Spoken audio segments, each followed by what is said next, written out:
Welcome to the Get Over Yourself podcast. This is author and athlete Brad Kearns discovering ways to be healthy, fit, and happy in hectic, high-stress modern life. So let's slow down and take a deep breath, take a cold plunge, and expertly balance that competitive intensity with an appreciation of the journey. That's the theme of the show. Here we go. The Get Over Yourself podcast is brought to you by Almost Heaven, beautiful compact home use sauna kits, ancestral supplements, grass-fed organ meats in a capsule, DNA Fit, genetic testing for custom diet and exercise recommendations, Integro Health, high-potency liquid probiotic called Flourish, Organifi, organic powdered superfoods, delicious green, gold, and red powders, Wild Idea Buffalo, sustainable, grass-fed, beyond organic, and check out the bradkearns.com/shop page. That's my personal selection of favorite products for health, fitness, and peak performance. And here we go with the show.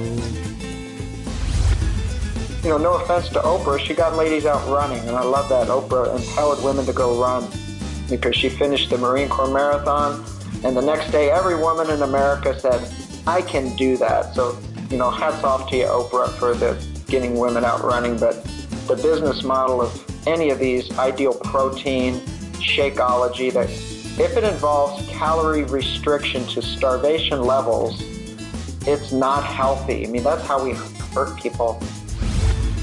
In the shower, like for a guy, no kidding, here's the test. If you can't see your friend in the shower, you probably should check your insulin level. You're in trouble.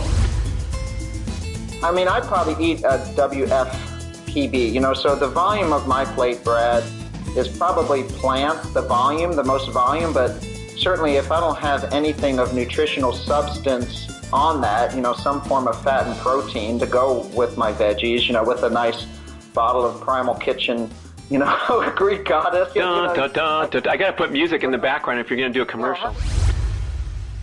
I want to enthusiastically recommend DNA Fit, cutting-edge genetic testing to deliver a personal profile that will guide your fitness and nutrition goals.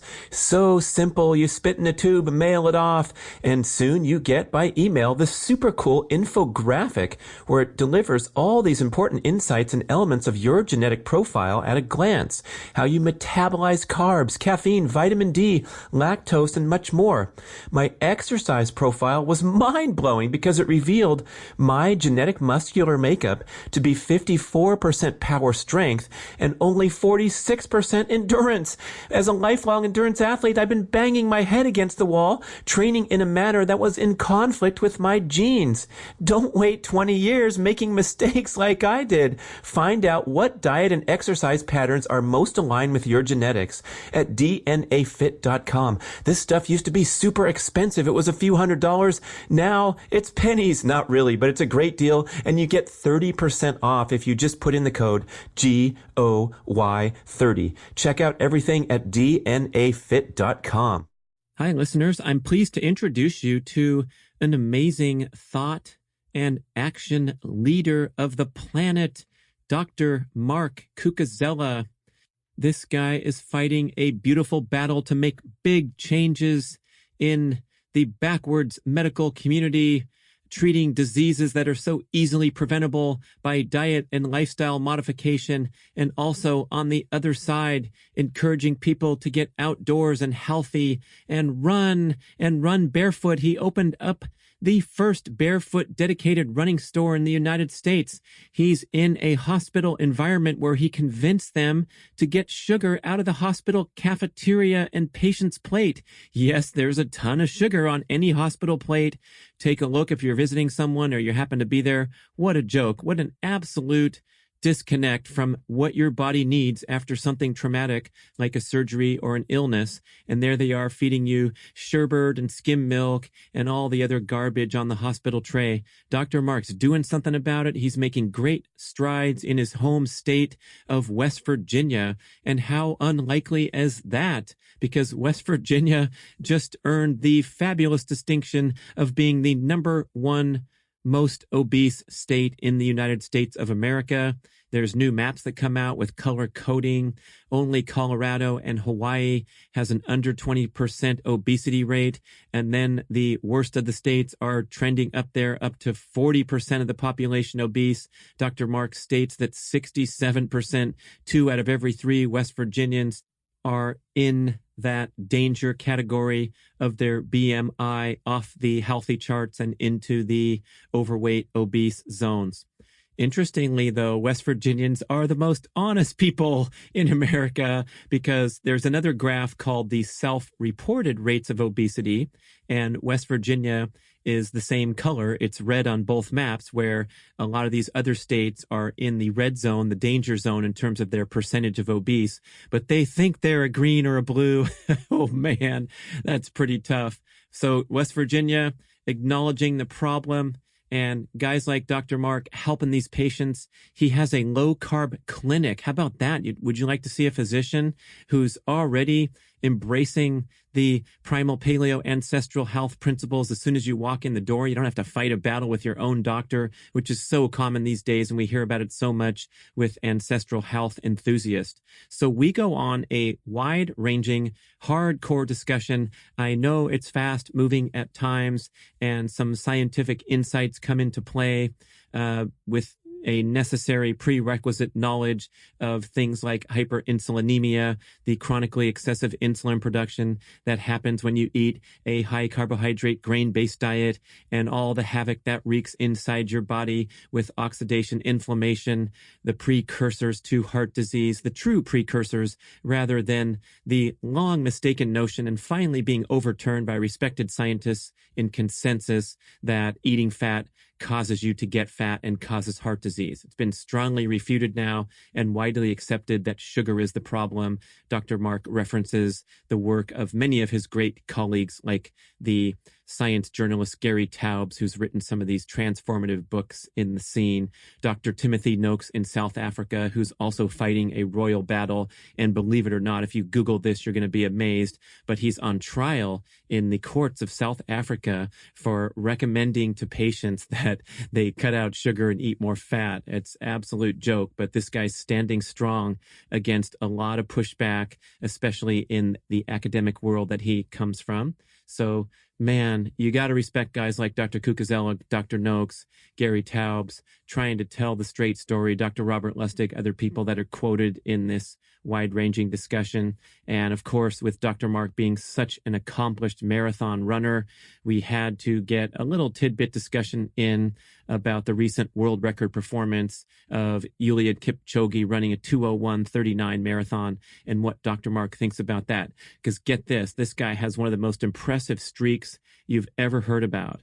He has run 30 consecutive years a sub-3-hour marathon. He has an all-time best of 2:24, which is just about Olympic trials qualifying back in his early days, but he's still going strong. He's hit 50 plus and carrying on like a machine. He finished this podcast and went right back into his role on call for the emergency patients coming in. So this guy goes hard. He's got a lot to say. I hope you can hang on for a ride and get incited. I was going to say inspired. Somehow out of my mouth came incited, and I'm going to leave it in there because I want you to get incited about some of the nonsense that's going on in the medical and the healthcare scene and the battle that Mark's fighting, and also inspired to eat healthy, get out there and exercise, maybe consider a barefoot experience because Dr. Mark's so big on that, and he's run many of these fast marathons in minimalist shoes. Fun times with Dr. Mark Cucuzella. Dr. Mark Cucuzella. We are lighting it up. We were already going off on our many favorite hot topics. So I said, hold on, I'm pushing record. And we were talking about the militant vegan influence and some strange stuff that's going on. Light us up, man. Yeah, that's a battle, Brad. So, medical education now is, we've made some strides that we don't allow pharmaceutical companies to just waltz in and, sell their wares and give their cherry-picked articles to students who are highly influenced. But what we're seeing now is, unfortunately, groups like Physician Committee for Responsible Medicine, American College of Lifestyle Medicine. So these groups are dominated by, what is now kind of referred to as a whole foods plant-based diet. If you hear that term, WFPB, I think would be the right an acronym. It's code from what I'm reading, and what I see given out to students as, I'd probably eat a WFPB, so the volume of my plate, Brad, is probably plants, the most volume, but certainly if I don't have anything of nutritional substance on that, some form of fat and protein to go with my veggies, with a nice bottle of Primal Kitchen, Greek goddess. Dun, dun, dun, dun. I got to put music in the background if you're going to do a commercial. I have it at my store. Shit, I got like all 5 varieties in my fridge. But the greens are great. Those are nutrients, but they're called fat soluble vitamins. And, you don't need to be doing endurance sport, just to be doing normal human activities. You need essential fatty acids and essential amino acids. So if all I ate all day was plants, I think I would be eating all day, which as a human probably isn't a good thing. Somehow we made it further up the food chain to not have to be, eating plants 8 straight hours, 20 straight hours a day. But this movement is not really based on science, so I see patients and I don't have any political agenda. I don't have any products to sell. I just want them off of the garbage, which is the junk, which could be called like the white death, might be another way to phrase it. So we all agree that we need to get off of sugar sweetened beverages and processed junk. But when we go out there and push to the population that they should be eating 95% plants, no animal products at all, and somehow that's the way it is. That's not sounded in any medical evidence, certainly not in human biology, and certainly not in human evolution. So when that's pushed out to medical students as the way to health, and they get a free pass. So these groups are held up as authoritative. They have doctors' names behind them.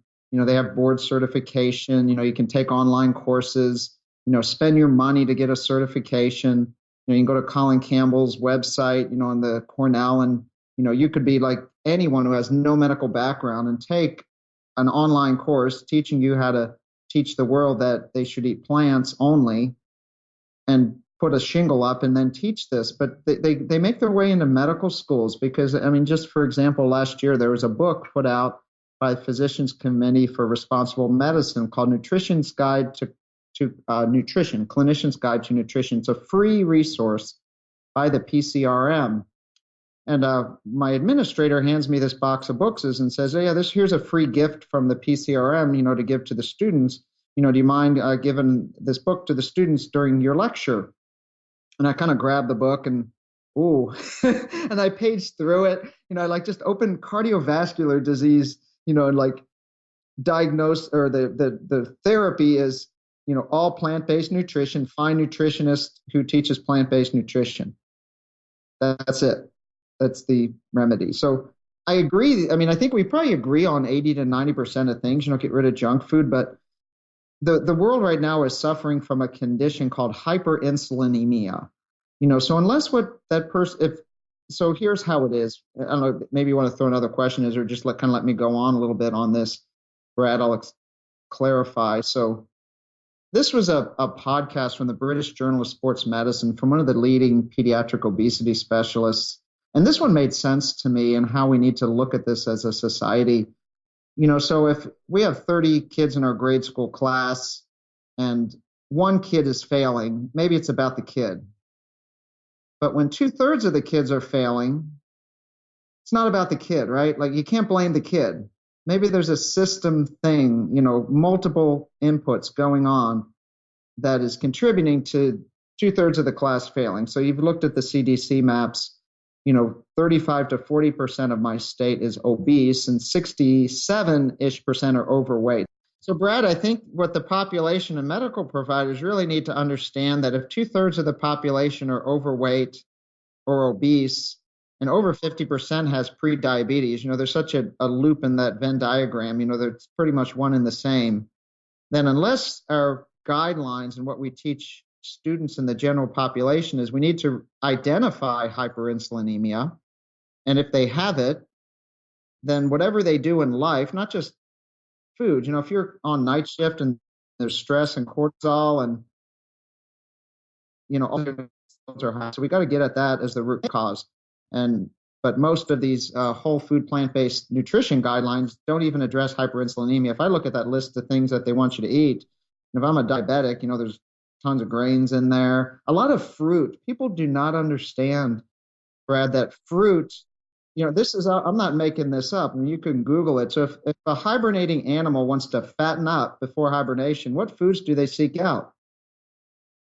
Fruit, right? Because the bear cannot go to McDonald's. So unfortunately, they have to find what is available in their environment.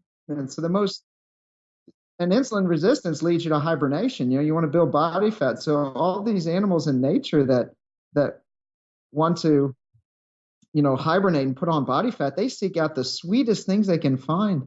So when we kind of loop them together and we tell children, well, you can have 5 servings of fruits and vegetables, and that's all good, and it'll all work out well. But that could be like 5 servings of kale, which in my state, they don't even know a kale from a cow. They don't. Or 5 bananas, or 5 cups of have you seen, like, you'll get them at the Dollar General. So to most people in my state, a fruit would be a can of sweetened canned fruit, like pineapple fruit cocktail. Fructose is the elephant in the room. It goes right to the liver, so anything that's high fructose load, whether it's a sweetened drink, canned fruit, or 6 bananas at a time, because you're supposed to have your 5 fruits and veg. If it's working for you, great, but I haven't seen that work yet. So I'm waiting for the day that this works. So if anyone has data that works, enlighten me. Yeah, I think read it. The argument and the strong voices in favor of this plant dominant, animal absent diet usually is a vibrant, fit looking promoter. And I think the following are a lot of people that it makes sense intellectually to think that fruits are so nutritious and they have nutritional value, and Jamba Juice will tell you about all their antioxidants. But it seems like you're onto something when we're overlooking the issue of hyperinsulinemia when we're talking about the recommendations to avoid fat in the diet. And by default, you're going to be going over to high carbohydrate intake or eating all day like the gorilla.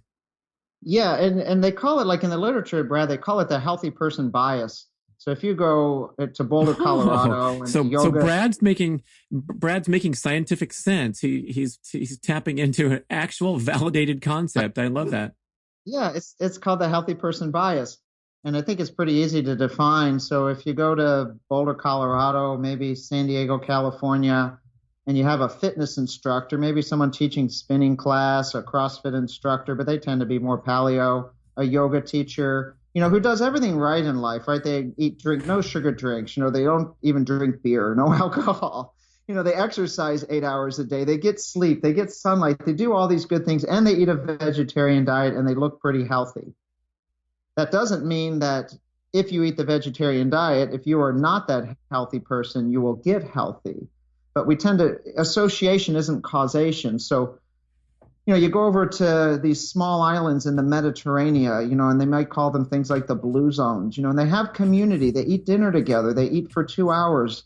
They don't put grandma in a nursing home. They walk from place to place. And, they eat a lot of, olive oil and fruits and vegetables and all that stuff, but they don't have insulin resistance. They don't have high insulin levels, and they eat this wonderful kind of almost romantic diet. But can you apply that to the general population if that diet contains a significant amount of carbohydrates? We just don't know.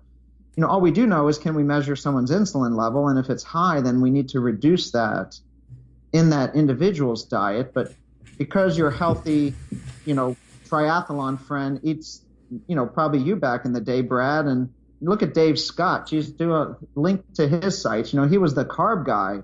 When back in the day when he was racing Mark Allen, he would skim the cottage cheese, as Mark Allen would say. Wouldn't he do all kinds of stuff? Like, he wouldn't have a lick of fat in his diet. But then I don't know what led him. I think he had arrhythmia. He went into AFib and had cardiac issues. And now he's like turned it on its head. He's now let's eat the healthy fat. And I think what he's advising, correct me if I'm wrong, I've listened to him on podcasts, but for the triathletes, he's advising is, okay, don't do what I did then. For as much as he knew about training, he did not understand the diet, because none of us did then. We just, if the fire was hot enough, we just lit it up and we burned it. Well, I mean, Dr. Timothy Noakes was the world's leading exercise physiologist in the endurance scene. And of course, everything was happening inside the carbohydrate paradigm. So we didn't know any better, and not knowing any better, all this stuff is indeed scientifically validated, such as you need to keep slamming sugar down your throat if you want to perform for a long duration workout, if you're eating in a carbohydrate dependency pattern. But no one knew that there was an escape hatch to get out of that trap of, burning calories like crazy to make up for all the insulin you're producing in your diet and the increased appetite and the inhibited fat burning. Yeah, great read. I got to see Timothy, or Prof, as he's respectfully known, affectionately known in South Africa. So 3 weeks ago, I went out to the metabolic conference out in Columbus, Ohio, hosted by Jeff Olek, who's professor there at the Ohio State University. So Tim made his trip over, and he gave a wonderful talk kind of through the whole history of this. And he actually pulled up some of his old studies from like the 1980s, where he was studying sports nutrition. And because he was convinced that the carbohydrates were the key, he actually ignored some of his own data. So it's so nice when people kind of mea culpa, because we're all learning every day. He went back to, and he's like, I completely missed this phenomena that was happening right before my eyes because I was just looking at the carbohydrates. But you had to see the talk. It was just mind blowing. But he's working on which will be, I don't know how many years it'll take him to pull it off. He's an amazing writer. But he's working on the 6th edition of The Lore of Running, and he's revising the whole nutrition section, and he's digging deep into the way a lot of these, for many of the audience out there, The Lore of Running is the Bible. It's the 5th edition is, I think it was the late 1990s it came out. It's like 1,500 pages, crazy. But he has like chapters on what all of these runners from legendary times did. And it was mostly, the 5th edition was mostly about their training methods. He didn't mention much about how they ate. So he's going to go, but back in the day, he was talking about this in Columbus. They didn't have power bars and power gels. Like these people running these crazy ultra marathons, in slippers in the 1930s. I mean, they would do, I just got back from the Comrades Marathon in South Africa, which is the 90K run. I think this was the 95th year. That's Tim Noakes's, that's where he learned a lot of his science, was at the Comrades Marathon. And these old school Comrades runners, they didn't have aid stations. They had maybe a few spots where they'd have these salty potatoes. That was about it. And, but yeah, so he's looking at what these folks that did extraordinary human feats did back in the day. And when he was sharing some of these stories in Columbus, it's like, wow, it just comes around, nothing new under the sun. It just all gets recycled. But we have to go back and look at the science. And I think we just had a blind spot there for probably about 40 years. And now it's thanks to the work of Jeff Olek, Timothy Noakes, Stephen Finney. It's being unroofed. I'm just an N of one who 7 years ago got pre-diabetes. So I just flipped my food pyramid upside down, and I feel good now. And that's the main goal in life, is feeling good and having energy every day. Oh, my goodness, Dr. Mark, I didn't know that. So you got a pre-diabetic warning red flag come up 7 years ago? That was maybe around the time of Noakes as well? Or tell me about your thing. So, and actually Noakes validated that I wasn't crazy. So probably about 7 years ago, I was working on a project, which is the foundation of the book I just wrote, Brad. It's called Run for Your Life, and it's based on a project I did for the Air Force called the Efficient Running Project, which was designed to try to help people pass their fitness test, because the failure rates and injury rates were going off the rails. And I didn't know anything about nutrition, and I just did kind of a data crunch about why people were failing. And I noticed that, it shouldn't be surprising now, but back then, I was like, are they not training enough? Maybe they need to just suck it up more. We all have our biases, but I wanted to throw out all my biases. At that point, I was I kind of prided myself on like I didn't believe anything because most of what we had learned was wrong, because I'd gone through this whole journey of my foot. I started running barefoot when they told me not to run after foot surgery. So I realized that most everything that was on a treatment model was backwards. So I looked at all the data on the fitness test, and the BMI chart and the failure rates were like parallel. I mean, if your BMI was high, you failed the test no matter how much PT you did. And it was by chance I came across an article by Gary Taubes, and you're familiar with him. He was one of the first investigative journalists into nutrition. It was a New York Times article called "Maybe It's All Been a Big Fat Lie." And I read that, and I was like, wow, that makes sense.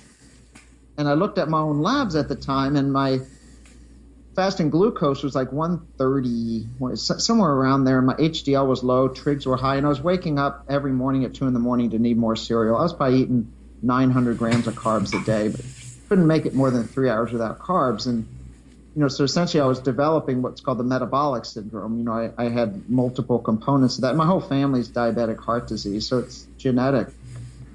And then I went and got Gary's book, and I spent like a week reading it twice. So Good Calories, Bad Calories. It's like a 450-page tome with 1,100 references. It's like, wow, it is what it is. It's like a Bible of the history of nutrition. And that convinced me to flip everything upside down. So that was my last grain, my last bowl of cereal. Just started eating eggs again, and, just every fatty thing I could. Not to excess, I just shifted my fueling source. And I just felt good all of a sudden. Took about 2 weeks. I felt good. And then I went down to South Africa. So I teach running courses with your good buddy, Dr. Maffetone. So we've partnered up under a course name called Health Fit You. So but I've been traveling around teaching these running courses, so I partnered with Tim Noakes to teach one down in Cape Town with Zola Budd, the famous barefoot runner from South Africa. And Tim's like, I'm going to give a talk on nutrition. I'm like, cool. I love the topic because I've been reading about it. And I'm sitting in the auditorium listening to Tim's talk, and he's like dissecting the history of the food pyramid. And I'm like, oh my God, if Tim says, I think I'm right. None of us say we're right or wrong. It's like, well, maybe if I'm right, I think this could be the right way. You just have to be critically thinking about this. And, in an hour and a half, he pretty much laid it out. But he predicated his talk to say, okay, before I'm giving this talk, this has been 5 years of personal experimentation and reading everything I can. And no one, and I know this is true, no one will outread Tim Noakes. So he does not just read the latest, Huffington Post article and say, well, I guess that's what I want to do, because, he's vulnerable and brought up to trial because, he suggested to a young mother that maybe she should wean her child to eggs, meat, cheese, and the stuff that is on the American Academy of Pediatric Healthy Food List, which could be called low-carb foods, but these are just normal foods. But he's been under attack. But that validated that I wasn't crazy. So it's been, I think he and I in different parts of the world have been on a parallel path, just trying to educate and let people try things so we're not dogmatic. It's like if what you're doing now is not working for you and you're becoming more obese in the middle while training 4 hours a day for your triathlon, maybe try something different and see how it goes. But Tim looks like $1 million now. So to have the energy to rewrite the lore of running, he must be doing pretty well. And to give some context to the listener, you're an extremely accomplished marathon runner, top physical form here, lean, mean running machine that's gone, 30 years in a row, under 3 hours in the marathon or something?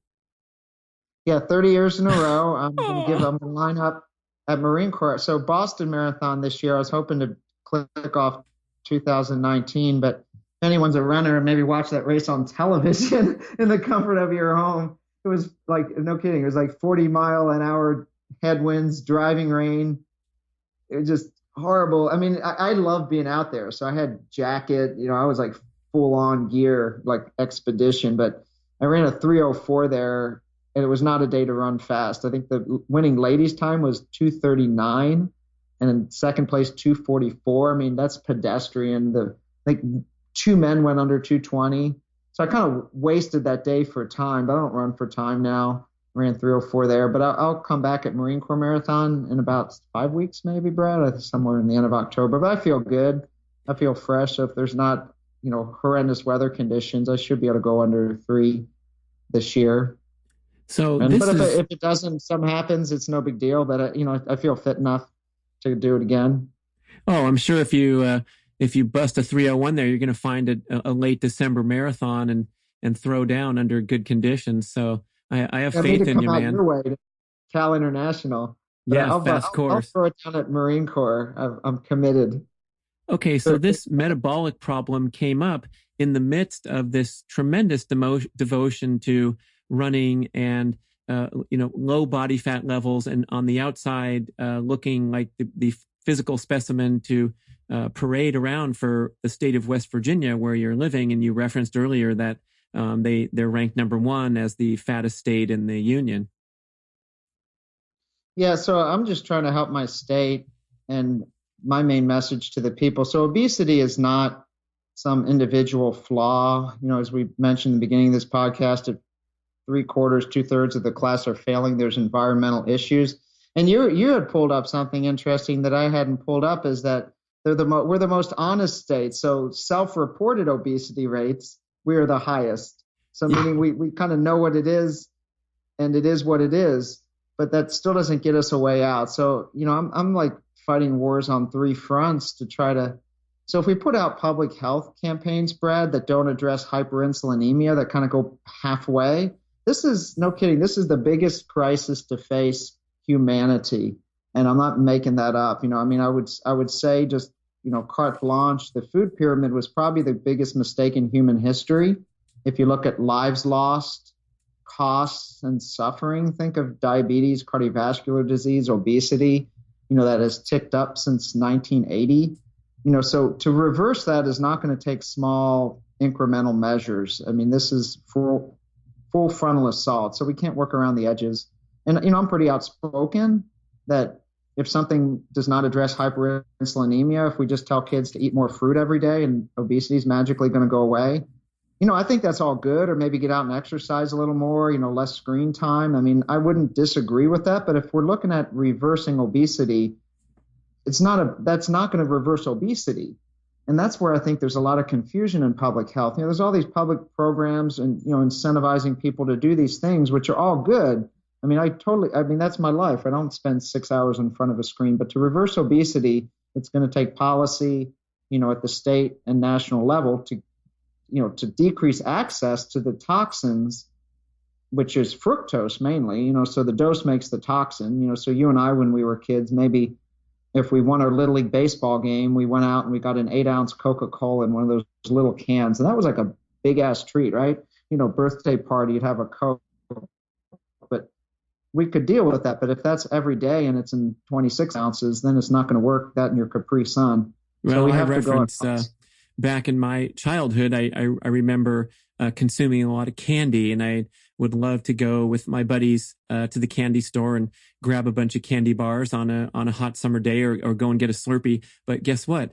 We arrived there on our bicycles. And so we were riding in the hot summer sun in Los Angeles and climbing up very steep hills at the end to get back home. And so that element, mitigated some of the damage. But today it seems like we have so many disastrous modern consequences from lack of sleep, too much artificial light, messing up the appetite hormones, kicking us back toward sugar dependency, then the readily accessible sugar. It's sort of like we're clumping them all together. And then someone says, hey, why don't you try this vegan cleanse? And I feel fantastic. And most likely the average person going through daily life and eating a standard junk food diet, if they clean things up, they're going to feel great, and they're going to have a thumbs up in favor of this common strategy to just go super clean and not harm the animals either. And then I guess that gets lumped into a solution whereby maybe long term eliminating that fat from the diet is going to have some consequences relating to satiety and compliance. You bring up a great point there, Brad. So so I would completely agree. Like if you went complete vegan, it's similar to me as like a fast. So if you took someone who was full catastrophe, which is like my state, right? They're eating McDonald's, drinking sweet tea. And for 30 days, you went pure vegan, right? You just got rid of all the shit and you just ate kale for 30 days. You are going to get better. You're going to feel better. Your insulin levels are going to go. But that's like a fast, right? It's basically you just stop eating, but you need something in your stomach. But that does not mean that for the rest of your life, you should just eat kale. So there's so much confusion, but I felt, I did this for 30 days. I felt great. It was like a 30-day cleanse. And maybe that for some people, they do need that. They like totally get off the sugar addiction, so if that 30-day, vegan or smoothie cleanse, which limits calories and limits fructose. If it's a veggie smoothie, not a mango smoothie, they are going to feel better, and that's good. So if people want to do something like that, I'm all for it. Do it for 30 days, anything to get you off of the garbage and the white death, you're good. But then you have to reset into something that's going to maintain your health, to the day you have to jog into the nursing home, not be wheeled in there with 8 chronic diseases. Right. And in a guy like you, lean and mean and dropping 3-hour marathons, but having these adverse blood values, something sinister is going on inside without you even knowing it. I imagine it was perhaps a surprise to see you come into the same category as the average obese person. Yeah, if you didn't know I ran, I was one of the guys who did run it off because I like to run. But if you looked at my labs, you wouldn't have guessed I was winning marathon races, which I was winning some races at the time. But now my labs have, my HDL is like 106, for those of you that don't know what that is, that's like super high. And the best predictor of cardiovascular disease, if you just look at the cholesterol, it would be your total over HDL or HDL over triglycerides. So when your HDL is high, it's an indicator that your metabolic processes are well. But the true test is called a coronary artery calcium score. That's the test that looks under the hood. Do you have any plaque? Are you good? And knock on wood, mine was 0 a couple years ago, which it's like the 15-year warranty. So whatever I'm doing, have done, luckily, I don't have any plaque on my arteries. So I'm going to keep doing the same thing because I'll take a score of 0 because it's almost impossible to have a plaque rupture if you have no plaque, and plaque ruptures are the main cause of cardiac events.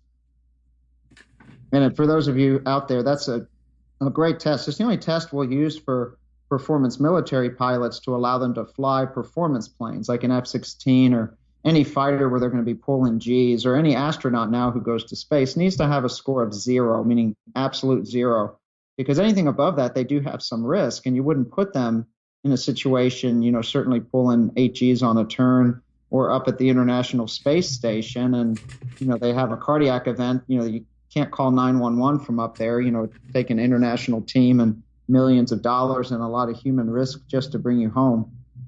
So that's an important test for people just on their own to read up on. If you feel like you're at some risk, your family, say you're a 50-year-old guy like you and I, and you just want to know, like, okay, I know what my cholesterol, my blood pressure, I just want to know, do I have any plaque in my arteries, yes or no?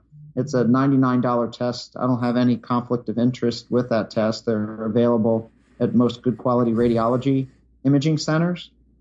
So consider that. Look it up. People right now can look, it's an open access world. Right. You can just go pop for a test. Calcium score, compared to Framingham risk score. You go into your doctors and your LDL is this, and they'll say, well, your 10-year risk of cardiac disease is this. It blows it out of the water as a predictor. Do you have 0 CAC, meaning no plaque, or you have, you're in the oh my God range. You have score of 1,000 units. So that means you better figure it out, right? What is driving your plaque? Each of us have multiple inputs to that. Did you improve that score from that day 6-7 years ago when you had your adverse blood test with the high triglycerides, low HDL? It was probably 0. So probably for some reason I had not accumulated plaque yet. I probably caught it early enough. So some people can regress plaque, but what you want is, so say you're our age, Brad, you're 50-ish-year-old dude or lady, and you do have some plaque. So you have to be informed about the test. I don't want to scare people that they have plaque, because what you would do to prevent and stabilize it. So stable plaque is okay. It's unstable plaque. That's inflammation. So super high insulin loads, stress, tobacco use, these things cause inflammation. And certainly, the sugar metabolism, and you describe it well in Primal Endurance, the Tesla versus the car that puts out a lot of smoke. So if you're burning sugar all the time, you're putting out a lot of exhaust. And, for a simple way to explain it, that's different than like a Tesla, which puts out no exhaust. So you could run your marathon. If you're burning fat, there's no toxic byproducts. But if you're just slamming workouts every day, burning sugar, depending on your genetic adaptation to that, we're all different animals. But just buyer beware if you're burning sugar and working out hard every day, that it might not be cardioprotective. Find someone in your local area that can give you sound advice and give you these basic tests to, is all good or maybe warning sign. If you live near West Virginia, come see me. I can at least have an honest conversation with you as an individual versus looking at population data. So, Mark, you mentioned your family genetics, and obviously your running gave you some level of protection, but not all the way there because of your diet. So I'm wondering, when we walk around through the cities of America and the buffet lines in Las Vegas and the cotton candy lines at the amusement park, are we basically seeing a lottery result based on the standard American diet, knowing to be excess in those white death foods of refined grains and sugars and also the vegetable oils, and then the level of damage that you sustain is relative to your familial genetic predisposition to accumulate plaque or to accumulate excess body fat? Yeah, and I've heard it explained like this, Brad, and I think this kind of spells it out. So it's called a phenotype, so a phenotype is how your genes are expressed, how does the flower bloom in the environment that it is. So we all have genes, and that is what it is. You can't control that. You picked your parents, and that's how it goes. But then the epigene is the genes that get turned on or off. So signals can turn those genes on or off. And then you have the environment. And, it's not just about sugar. I mean, there's probably things that we don't even know. There's the microbiome, all these bacteria in our gut, were we born from cesarean section or vaginal? I mean, was your mother insulin resistant? So there's all kinds of things that turn genes on and off. So the things you can control is the environmental inputs, because some people can do the same environmental inputs and their genes, they won't have this expression of this insulin resistant phenotype, which is the expression of insulin resistance, where if you went to a Walmart in my state, it doesn't take very long to see it. It's people with big waists. That's going to be the marker. And in Asian countries, because they get the diabetes before the obesity, so you could have just this little teeny belly, right? Like this little teeny pot belly, this little teeny beer belly. But that could be completely nefarious to your health, because that could be turning on all those inflammatory markers. So not everyone needs to be obese to have this. But if you've got some of that fat in the middle and you know it when you see it, in the shower, like for a guy, I mean, no kidding, here's the test. If you can't see your friend in the shower, you probably should check your insulin level. You're in trouble. You look down and you can't see your buddy there. So that's a bad sign for the males. A lady who was a patient shared this one with me, and we're on a podcast. I'm in West Virginia, so if they don't understand your language, you're wasting your time. So she said this after she had lost like 40 pounds around the middle. She said, "Doc, for the first time in my life, my waist circumference is less than my chest circumference." And I was like, yeah, that should be in the textbook, right? That's exactly right. You look at the ladies and they got the big bellies, and that's the dangerous fat. Ladies will accumulate fat evolutionarily in the buttocks and the hips, and they hate it because it doesn't look good. But that's not the unhealthy fat. That's actually probably, based on your genetic type, a means of survival, of being able to reproduce and feed children. I know it's not fair to be a lady to listen to this, because you're designed different. You and I are designed to provide and protect evolutionarily. It is what it is. And the ladies are designed to reproduce. If that doesn't happen, the species is done. That's not being sexist or biased. That's just, you see that's endocrinology. There's different hormones influence fat accumulation in different places. But those kind of two simple things: if you're a guy, if you can't see your friend in the shower, a lady, if your belly is wider than your chest circumference, you better cut back on the carbs and deal with other things, stress, physical activity. If you have sleep apnea, that's another problem that drives this. When you say that the fat in the midsection for both males and females turns on inflammatory markers, what do you mean by that? Yeah, so there's a whole pathway of inflammation that is driven by what's called visceral fat. So visceral fat, like when you go, like say, I've scrubbed into all these operations, and even C-sections now, you see a mom and there's all this fat around the intestines, around the liver, and that fat produces, IGF, insulin-derived growth factor. There's all these interleukins. I'm not a physiologist or biochemist, but there's all of these pathways that lead to arterial injury, this micro injury, which will be kind of the fertile field for plaques to accumulate. So cholesterol doesn't cause heart disease. It's at the scene of the crime. So all of these small, dense LDL particles in the presence of inflammation will start to accumulate plaques on your arteries. It's a long process, and unfortunately now this process is starting in youth. I mean, even in the Korean War, when they did autopsy studies on these 18-year-old kids, they were surprised to see all of these plaques already on the arteries of 18-year-olds.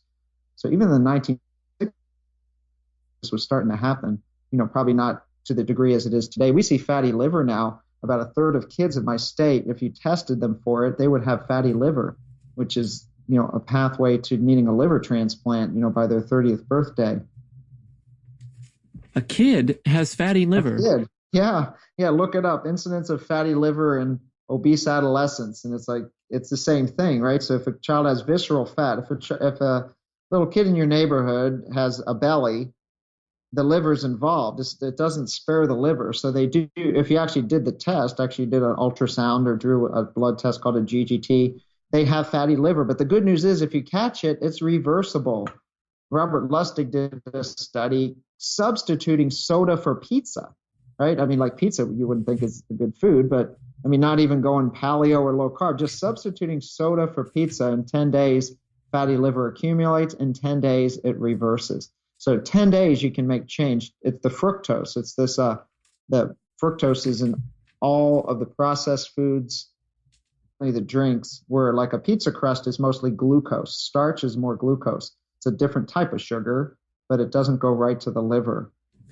Yes. So yeah, it's quickly reversible if you catch it early enough. But once the liver starts scarring, when you look at end stage fatty liver, which can now happen in 20-somethings, at that point, too much damage is done, unfortunately, and they're on the transplant list, which is really sad. If they only knew, when they were 10, that they could have dealt with it. It is sad, seeing these transplant patients, and they really had no idea why they are there, and it's just sad.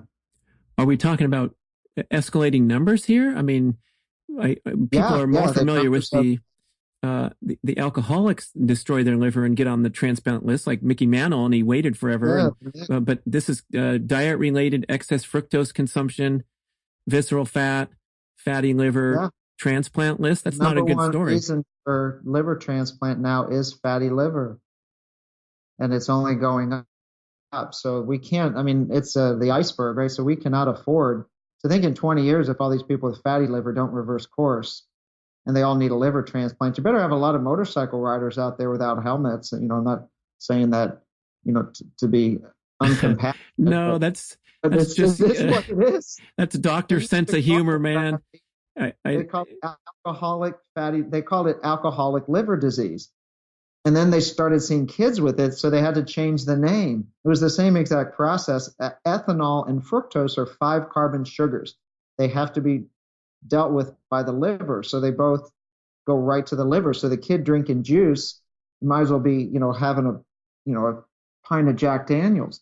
But wait, 6-year-old has the same problem, but he's not an alcoholic. So we have to make up a name. It's called NAFLD. We call it, in short term, non-alcoholic fatty liver disease, which is basically fructose intolerance at the liver level. And it can be quickly reversed. And it has to be, because that's cost of liver transplants. It's like building more iron lungs, Brad. So back in the day, this is kind of my call to your audience there. So this is a national crisis. My parents were alive in the early 50s. I wasn't, but polio, everyone was terrified, right? Maybe your parents could tell you stories if they're still alive about everyone was terrified of polio. They would line their kids up to get experimental vaccines. The March of Dimes was created. It was a national crisis to find the cure. Jonas Salk made the cure, sacrificed everything, but this was a national crisis. The option was build more iron lungs. Today, we're just building more dialysis units, hospitals, medical treatment centers, but it can't sustain. We have to take this as serious as polio, but we're not, because there's industry, all big food, big pharma. I don't get it, but I don't see the urgency. It's like, well, let's just do a little bit. It's better than doing nothing. It's like, no, doing a little bit is not, you either go all in to solve this or you get out of the room. And I'm in these meetings and everyone, well, this is better than doing nothing. I'm like, no. Well, I guess crying. Yeah, it sounds like or just telling kids to eat more fruit is going to cure obesity. Yeah, it sounds like there's some impure influences into the story, such as the profit influence of building more dialysis machines, making more prescription medication to address things like hyperinsulinemia. Reminds me of I don't know if this anecdote is more rumor than true, but it was bantered around in the education circles years ago, where the state of California would analyze third grade reading test scores and project the construction of new prisons according to the rise or fall of the test scores in third grade, predicting that if the kids aren't reading at third grade level, they're going to have real trouble. They're going to bomb out in high school and have more likely to be incarcerated. So it's pretty horrifying story, but it's playing out in, the growth of the prison industry and the decline of the emphasis on education. And we go over to the food side. And for some reason, we still have entrenched in conventional wisdom today. Like you say, I don't know if Weight Watchers changed course, but it used to be 0 points to consume your fruit. So you could go all hog wild on fruit and still qualify. I've gone off on them before, publicly that, really these folks should be called for high crimes and misdemeanors. So there's a great article, we could link it, Brad, I think it was yesterday, the Huffington Post just posted an amazing, thoughtful article called Everything You Know About Obesity is Wrong. And what it really points at is society's view of obesity and this fat shaming, kind of like when we spoke in the beginning, if one kid out of your class of 30 is failing, maybe it's about that kid. But when 2/3 are failing, it's not about the kid. It's about something else. So, these programs, will cheer people who can suffer the most and starve themselves the most. It's all about their individual willpower. But the biology of what these programs throw out to the insulin-resistant patient is complete garbage. It's a great business model. So if you buy their packaged foods and restrict calories to 1,000 a day and starve yourself and be miserable, you will lose weight. And the Weight Watchers meeting will cheer you on as the most powerful person in the room, because it's like the workouts, right? When you showed up for your Tuesday run that you talk about, was that the day of the week you did the run? And was Tuesdays? Tuesday run in San Diego with a bunch of badasses. Who could inflict the most pain on their body, and then that would be the rock star of the week. They're like, Brad, man, you were just, you were on today, man. You just laid the hammer down and you just dropped everybody. Good on you, dude. But that's like a Weight Watchers meeting. No offense to Oprah, she got ladies out running, and I love that. Oprah empowered women to go run, because she finished the Marine Corps marathon. And the next day, every woman in America said, I can do that. So, hats off to you, Oprah, for getting women out running. But the business model of any of these ideal protein, Shakeology, that if it involves calorie restriction to starvation levels, it's not healthy. I mean, that's how we hurt people. And it's inhumane, because people go spend their money and they leave these programs because they all gain the weight back, and they're feeling like they're the failure, because the program will say, well, just get back on the starvation program. You'll lose the weight again. It's not our program's fault. You lost the weight when we restricted you to 800 calories. Yeah. Speaking of that, Vinnie Tortorich Fitness Confidential guy who comes clean. He's a straight shooter, if nothing else, man. But he properly, last week. He called out Oprah Winfrey because this is I think 5 years ago or something, where she got fat once again. She's been up and down for the public eye to celebrate, and then lament, and then another progress. But at one point, she invested heavily in Weight Watchers. That was a big story because I think Weight Watchers was running out of money, and she became a big investor. And then went back into one of her weight loss modes, and he called the hypocrisy there because it's kind of ridiculous when this is our health, fitness, weight loss role model. And I like to connect that right over to that comment you just made about the Huffington Post article and Gary Taubes, who said this so beautifully back in his book, Why We Get Fat. He said, it's not your fault.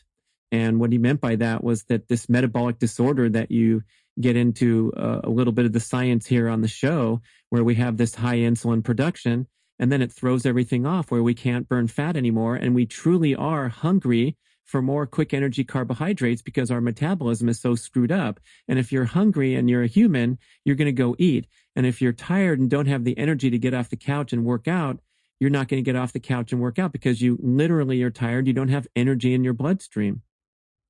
Yeah, everyone who's listening to this, if you've not read, you could pick up the Cliff Notes version, which is Why We Get Fat and What to Do About It, which is the 200-page drill down from the 450-page good calories, bad calories. Get it on Audible and listen to it. And it's just an amazing work. That was well over 10 years. I know Gary well, and he came to West Virginia and spoke at a state public health conference, and just, he's like making the case, right? It's like you're in a court of law. All you can do is lay down the evidence and let the jury decide. If he's right, then we have it all wrong. If he's wrong, then keep doing what we're doing. So I think he's right. Well, it's a good comeback, Mark, because whatever side of the debate you're on right now, and if you're a low fat, grain-based diet or, plant-based, whatever you want to call it, you're going to be consuming a lot of carbs for your energy. We have to look around and see the disastrous results. So something that we're doing now is, the food pyramid's been around since the 70s, and by and large, people have strived to adhere to that and possibly done a decent job. But then we go back to, the comments of Gary Taubes and in the recent article that you're doing the best you can, but you're hungry at 10:45 a.m. after your breakfast of oatmeal, orange juice, toast with jam, and then something doesn't smell right about the story. Yeah, and we'll see what happens in 2020, Brad. So that every 5 years, and I'm involved in a group called the Nutrition Coalition, led up by Nina Teicholz, Dr. Sarah Hallberg. So we're not advocating for any one specific kind of diet, but all we're advocating for is to open the book of scientific evidence when we develop US dietary guidelines for an entire population. So there's a whole body of evidence that group has ignored. And last year they made some baby steps, not last year, 2015. They said this sentence in the US Dietary Guideline scientific paper. They said fat and cholesterol are no longer nutrients of concern. Like, what the hell does that mean? It means that basically they're back on the table. And they said, yep, there's no limits on eggs. There's no limits on fat. They still limit saturated fat. So I'm hoping that one will go away. But they basically, uncapped any limit on fat or cholesterol. But they can't come out and say they were wrong. All government agencies do, and medical establishments like the American Heart Association, they've raised more money than any nonprofit on the planet. So could you imagine if they came out after accepting all this money and and having the world put on statins and eating a quote heart healthy diet, which Fruit Loops have the heart healthy check on it. Well, we were all wrong. They've just lost all their credibility. So this is the language that they use. We've updated our guidelines, or we've revised our guidelines, which were the guidelines they created. So, I admit I was dead wrong. Like 10 years ago, I was probably the doc in that article, that's in the Huffington Post today. Maybe I didn't say it overtly, but if a patient came into my office who was 300 pounds, I probably had a bias that, look, I'm a skinny, I'm a runner. Why don't you just do what I do? I eat all this carbs and I'm fine. But that wasn't because I was an evil person. I just didn't understand it. And now the first thing I say to a patient, Brad, who's overweight, is the first thing I say, let's just get it off the table. And I'm glad the article, we have to link that one. It's open access. But I say, look, you're here, you're overweight. It is not your fault. Trust me, it is not your fault. Obesity is not an energy balance. It's not because you've eaten too much or you have no willpower. Trust me, I understand. You don't have to explain it to me. You've tried everything. It is not your fault. And then once you get that out, people will cry because just before you can have a conversation, as long as they know you're not judging them and you understand what they understand, because these people know they are not lazy and gluttonous. I mean, these are hard-ass working people. And they know it's not their fault, but just to hear it from a healthcare provider before you even discuss anything else. Look, it's like, an alcoholic walks into the room. Look, I know this isn't your fault, right? Your genetics, your environment, shit happens. You're not weak. Somebody gets hooked on opiates because the doctor prescribed Percocet after they sprain their ankle, right? That is not the patient's fault. That's the chemical thing in the brain. So we just need to do that across the board, just, rid the guilt that the patient has and start clean. I mean, in your experience as a physician, do you see that that negative attitude and that self-defeating disposition come into play when people have tried, failed, struggled, and then they feel like they are lazy and undisciplined rather than that they have a metabolic disorder? Yeah.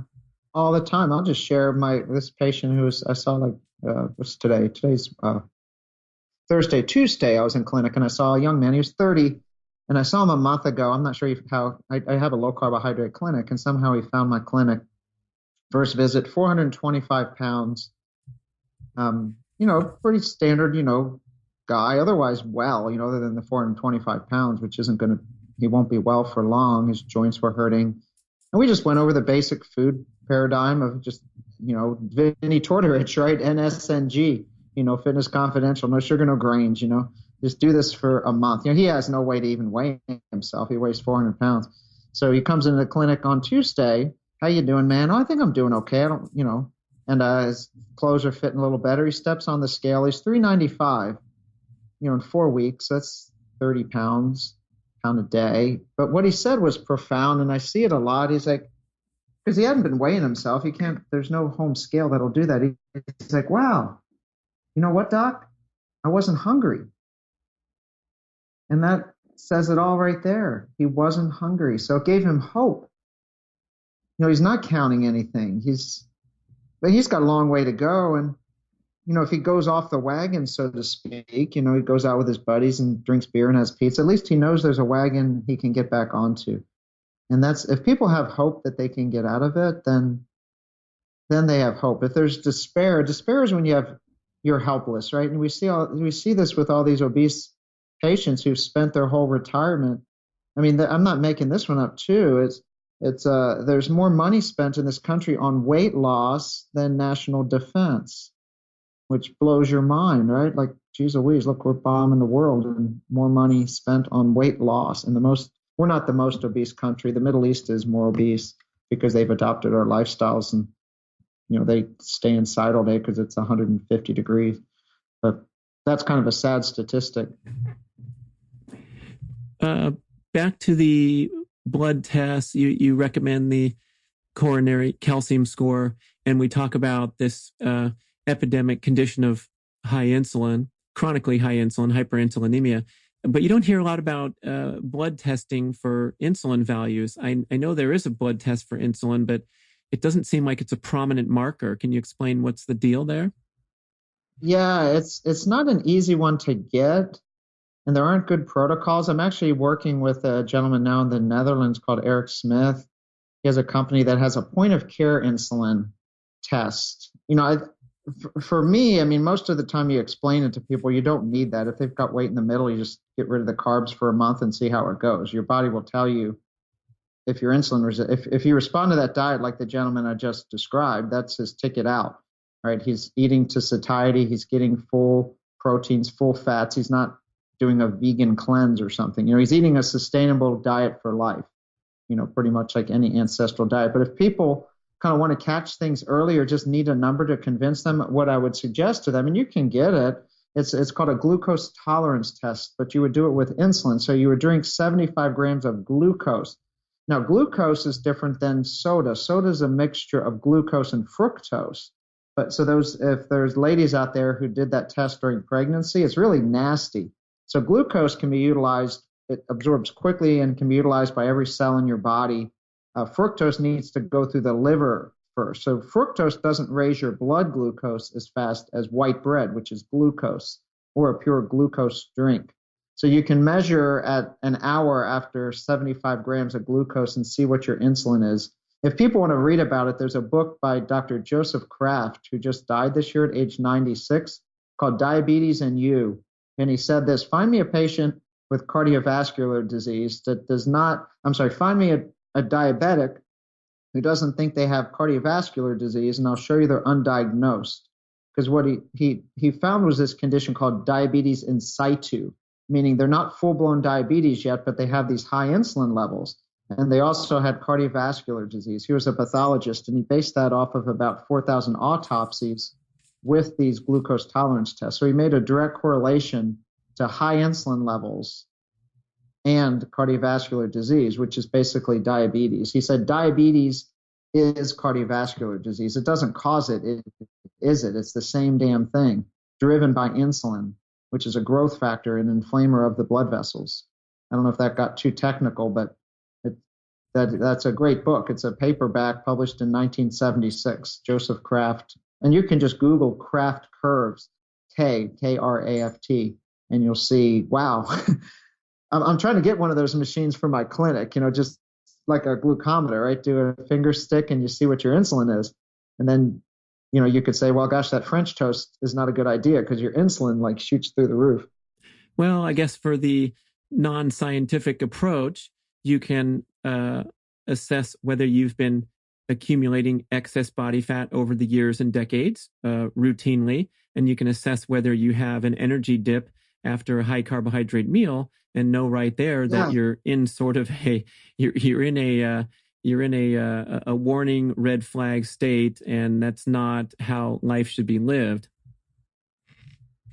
Yeah, I think some people want numbers. Objective numbers are good for research, Brad, but as individuals, they, if whatever, this is kind of how I explain it to people too, is what you're doing working for you? And they're like, well, no. Well, let's try something completely different, right? So if they've been doing, this, and it's not working, and well, have you ever tried an Atkins style diet? Have you ever tried a low carb diet? Have you ever tried a ketogenic diet? Whatever. Let's just try it for 3 weeks. Obviously you got nothing to lose because all these other plans, you just gain the weight back. And, not everyone responds to that. I'm not thinking the world needs to eat this way, but if you were to look at the data on people that are obese, diabetic, insulin resistant, if you were to look at a first approach that's based on human physiology, that would be your approach. It shouldn't be shocking, even to a non-medical person, that if insulin's driving the problem, have a diet that doesn't make you produce too much insulin. At least not everyone needs to eat this way. So maybe what about a athletic person like yourself who goes in and gives the blood values and the glucose is healthy, the triglycerides are healthy, and they're eating a high carbohydrate diet? Are these certain genetically unique individuals that can thrive with a little bit of extra or a lot of extra carb intake for whatever reason? Totally. This would be, you go around the planet, you've traveled. These are just healthy societies. The one thing that these healthy societies do not do is they don't have sugar sweetened drinks and garbage and junk food. So if you're, traveling around, you say you go to, there's this little country called France. I wouldn't say they're low carb. They have carbs, but they don't have garbage. There's no junk. Even the bread would be stale by lunch if you bought it in the morning because there's no fructose.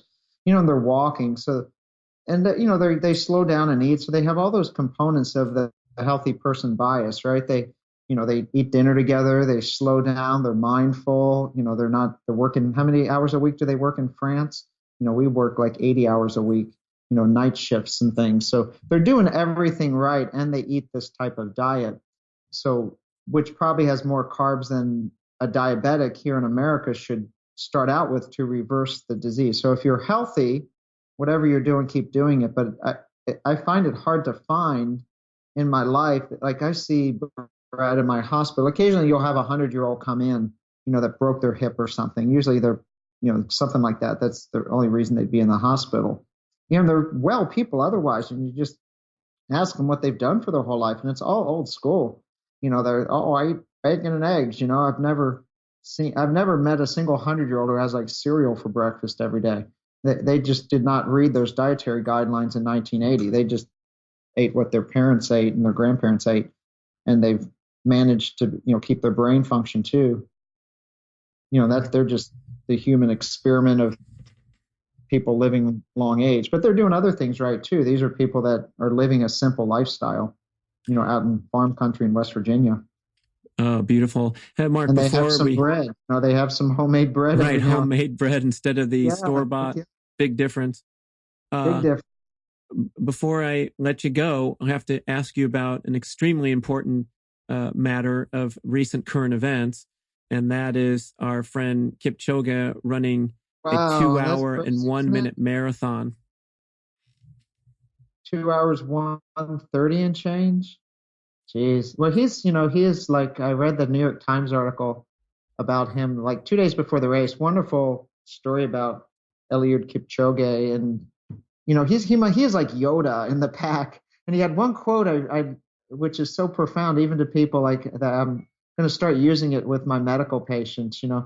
He's so well read that the people around him says he never says the same thing twice. That's like a sign of wisdom. That probably you got friends who tell the same story all the time, but he never says the same thing twice.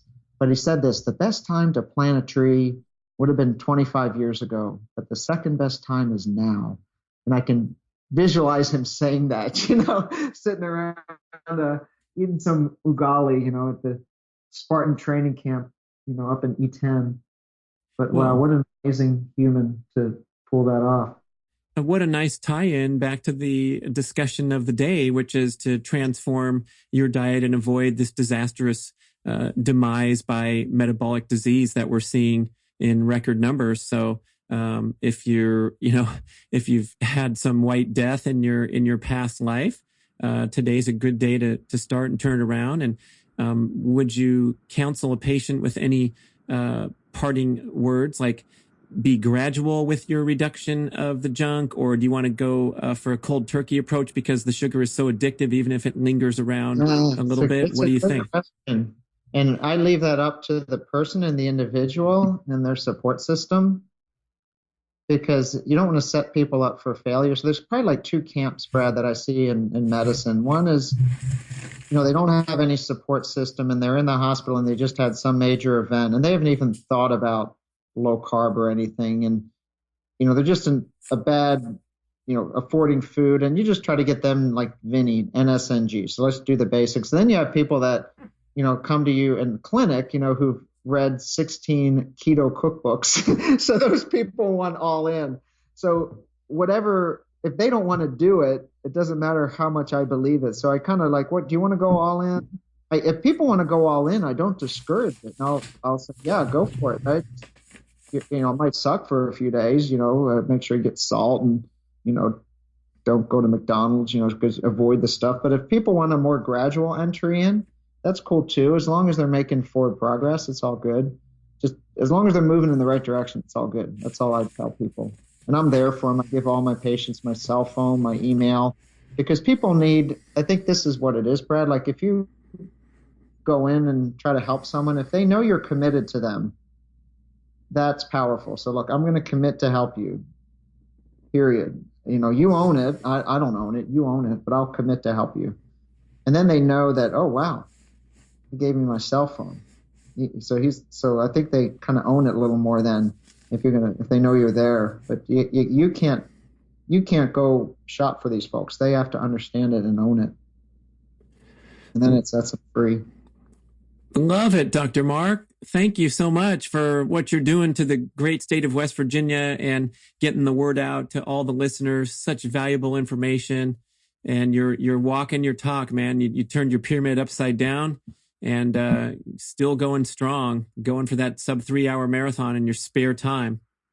Yeah, we'll chat after Marine Corps marathon. We'll lay it on the line, right? Just go out and have some fun. Dr. Mark Cucuzella, where do we find you? What's that best website again? Yeah, so I just published a book. So all this stuff, kind of my manifesto. So I published a book. So you can go to the website for the book, runforyourlifebook.com, and that has a bunch of videos that that link from the book. We filmed a lot of different exercises, running form stuff. Got some videos there that have presentations I've done on nutrition. So that's a good place. I own a minimal shoe store, which sells flat minimal shoes, tworiverstreads.com. My personal website is drmarksdesk.com, which links out to a bunch of places. But if any of this interests you, just read the book and you might pick something from that book. You can't tackle 10 things at once. Pick a couple things in your life to work on. But I feel pretty good. It took hell. I mean, you've written books with Mark. It's a shit. It's running a marathon is easy. Writing a book is, in your free time, lack thereof, is a disaster trying to do that. So I got it done, and I feel good that it's done. And I don't think I would change anything. So I think for now, it's nothing is really, since I started writing it, there hasn't been any new massive discovery that would make me tear a chapter out yet. All right. Go get the book, Run for Your Life. Thanks, everyone, for listening to Dr. Mark Cucuzella.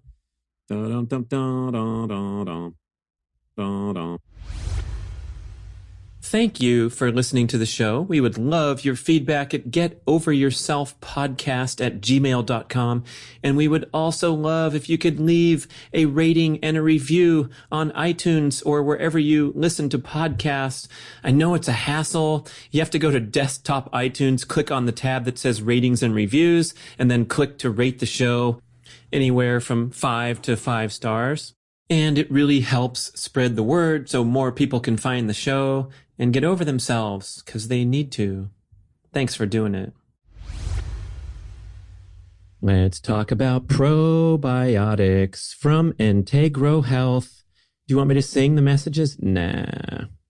But probiotics are an extremely important concept. Hopefully you're all in on the values, the benefits of nourishing a healthy gut microbiome so you can flourish in life. And that's the name of Integro's product, Flourish, a unique, extremely potent, living liquid probiotic. Yes, it's liquid form. How is it different from other probiotics we usually see in pills? This is the message from Integro. Microbes continue to thrive and metabolize in their own milieu. Do you like when companies use the word milieu to describe their product? I do. These include short-chain fatty acids, bioactive peptides, amino acids, enzymes, and minerals. The liquid base makes it acid stable, so microbes can survive the stomach environment and transit to the lower GI tract for integration to give you a healthy gut microbiome. There's 11 different strains in this thing, carefully hand-cultivated in the laboratory with precision to deliver 8 billion total CFU. Why take probiotics? Come on. You have to ask. It's going to strengthen your immune function, reduce systemic inflammation, the root cause of all disease, improve digestion, promote bowel regularity, relieve gas and bloating, get you going again after illness or antibiotic use. That's me because I first got this shipment the very day I returned home from a Mexican vacation and had a stomach illness once again. What a bummer. So sad because I love going down south, but I needed to repair and return to action quickly. So I started guzzling this stuff and had a wonderful return to health. I'm a very enthusiastic user and will be over the long run because I need all the help I can get. I don't know about you when we're talking about our routine usage of antibiotics, the stress we put on our system and in the environment every single day. I especially notice my gut health is compromised when I engage in overly intensive athletic training, have trouble recovering. My gut is the first thing to go. So this is my go-to product, the Flourish probiotic in liquid form. Try it yourself. I love the delicious root beer float flavor. Just kidding, man. This stuff is no funny business. This is the real deal. It's very potent. It tastes fine. It goes down okay, but no root beer float flavor. Sorry. Take it. You'll love it. Go look at integrohealth.com for more information and to order shipped directly to your door in its unique liquid form. Flourish!